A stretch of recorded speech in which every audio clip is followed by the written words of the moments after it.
of course, let's talk about basketball as Rivers Hoopers will face US Monastir for the 5th time in Basketball Africa League history, with both teams currently tied at 2 wins each. Now, this latest matchup is set to be a decisive one, determining the path to the quarterfinals scheduled for Monday. Now, the game is more than just a rivalry. It holds significant implications for the Hoopers' BAL campaign.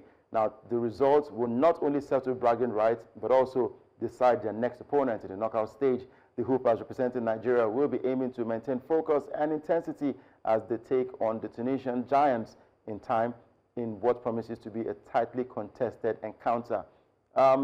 Emmanuel, anytime Rivers Hoopers wants to play, yes, I'm confident in the team, but there's this fear when it comes to playing countries like Tunisia, Egypt, Morocco. Do you feel the same way, or are you outrightly saying that we can get this victory over US Monastir?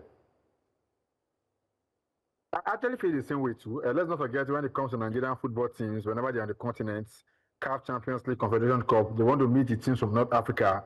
It comes with a certain fear. Yeah. I think we're also saying it here. But for this one, Rivers Hoopers and US Monastir seem to know each other to a large extent. They've met 4 times, like you rightly said. Last season alone, Rivers Hoopers finished 3rd. They won the bronze medal. En route to finishing 3rd, they met US Monastir 3 times. Twice in the group stages, they both shared it apiece, 1-1 apiece, and they now met in the quarterfinals, where Rivers Hoopers also came up tops. The very first edition, they both met. That was where US Monastir also got the bragging right from them. So it's about 6-time Nigerian champions up against 9-time Tunisian champions. There's a lot at stake. Like whoever wins this game goes on to qualify to play for the quarterfinals come on Monday. For Rivers Hoopers, they want to go a step forward than what they did last time when they finished 3rd. Can they achieve it? Yes. Oga Odaudu has been with this team in and around. They've got everything they need going for this game. So I think there's going to be mutual respect from these 2 teams. So it's a matter of who's going to convert their chances the most. And one problem, the turnovers. If you can control the turnovers very well, hit your clutch shots from beyond the arc, from the mid-range, get your defensive guys very well. Now, they brought a certain guy, Ahmed Doumbia. Ahmed Doumbia was brought in because the pressure and the workload is already too much on that man called Kevin Amayo. Kevin Amayo is the most creative player in Rivers Hoopers. He's averaging 6.6 assists per game. He's also averaging 2.0 steals per game as a guard. So both defensively and offensively, he's a major piece of the team. They went all out to get Ahmed Doumbia, who's also a good defensive cover-up for him. I think overall, you expect a lot of the guys to come out tops. 2 all, they've shared it. Whoever wins this one has the bragging right and goes on to play for the quarterfinals come on Monday. And again, the leader of this team, when it comes to scoring, is averaging 17.8 points per game. That's the man who led them in scoring, a catch in the regular season. Now, for the records, Rivers Hoopers finished 2nd in their group. In the Kalahari Conference, they won 4, they lost 2. While for the Sahara Conference, US Monastir finished top. They also won 4 and lost 2, similar records for different strokes for different folks. So now they've met here. These are 2 teams who understand each other very well. It's a matter of who wants it the most, who is going to convert the most of their chances. They'll come out tops come later today by 6 p.m. in Pretoria. Right. Nifemi, I'll put you on this one now. I mean, there's this tag where we're used to no grief for anybody. It goes down again tonight between Nigeria's Rivers Hoopers versus US Monastir. Now, it is okay for us to be afraid, but with the new inclusion, the new signings for Rivers Hoopers, how confident are you that they can go all the way this time around? Because the coach, Oga Odaudu, has said they want to go a step higher, finishing 3rd the last time. A step higher means either you finish 2nd or you finish number 1 in the competition.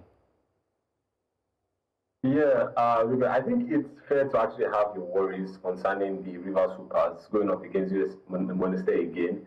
But again, you have to think about it. 2 out of their last 3 meetings, Rivers Hoopers actually did come out on top, and 1 was actually in the knockout stages. So that actually does give you confidence that, yes, first of all, they do know how to play play against one another or each other. But at the same time, with the new additions and the way in which the team seems to actually gel, I think it's fair to still hold some belief that the Rivers Hoopers can actually go into this game and get another victory, which will actually even take their head-to-head to be 3-2 in favor of the Rivers Hoopers. So, of course, we have to have confidence and also hope that Kevin Amayu can have another great game like he had in the last game for the Rivers Hoopers, where he scored 18 points. Right, so, you know, we talk about basketball in Nigeria, and we also talk about facility that is being used by these countries. We already can say for a fact that we might have the facilities, but we're not up to what these other countries possess when it comes to their training facilities and the leagues that they play in, because we don't have a league in Nigeria, but Rivers Hoopers have been turning up year in, year out, and they've been putting Nigeria on the map. Is it not time for us to sit back? Because I don't think there's any drawing board anymore. There's no drawing board. Let's sit back and get our acts right and have basketball played again in the country, Emmanuel. It's sad, Udoka, you have to bring it up again. Whenever we talk about Rivers Hoopers doing their best, trying to represent Nigeria, for 1 second, a lot of us forget that we don't even have an active basketball league. We don't. We just gather some people, play Super 6, play Super 8, and we'll go our way. We'll come back, they go to the quarterfinals, semi-finals, finishing third.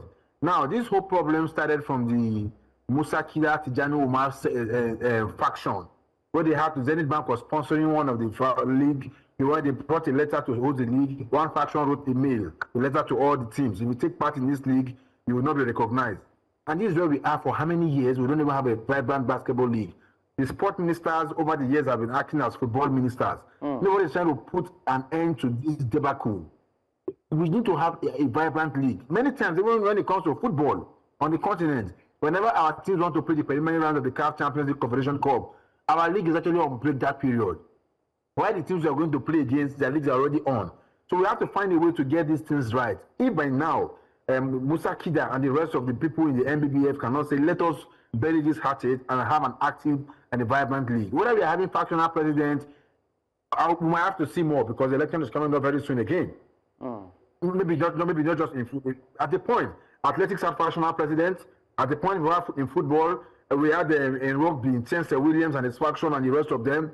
In different sports, we've seen different factions come up. It's high time we bury this hatchet for the good of the game in Nigeria. Let us go there. Now, for Rivers Hoopers, I don't want to even expect too much from them. If they win this game today by 6 p.m., they qualify for the quarterfinals on Monday. Now, everybody are expecting them to go one step further, like you mentioned, either finishing second or finishing first. But the truth is, after the Africa Basketball League, what happens to them? Everybody goes back home. Whenever they call them to come prepare for any tournament, it shouldn't be like this. It's been happening like this. It shouldn't be actually.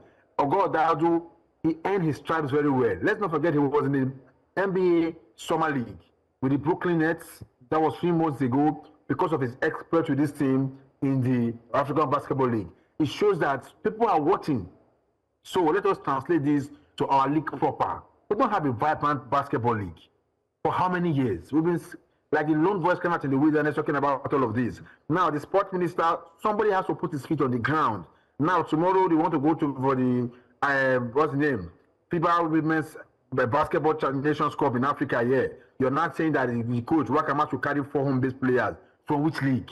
You're not telling the coach to carry 4 players from the home front from which league? So Rivers Hoopers like the only team that we see active and all of that. But overall, I think this team are doing more than we expect from them. If they had even crashed out from the group stage, people will raise eyebrows, ask questions. But the truth is that how prepared are they?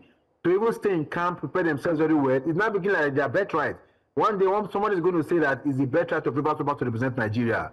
Like the former NFL president once said, it's Nigeria's birthright to be going to the World Cup, even though we failed to qualify for the last one in Qatar. Right. So I think at this point, because we don't have a vibrant league, the Quarter Falcons are not even there anymore. The kind of players basketball team out there, and the rest of the other teams that will rival them.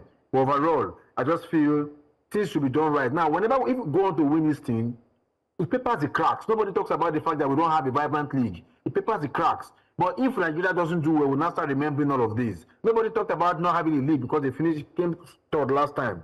But it shouldn't always remain like this. True.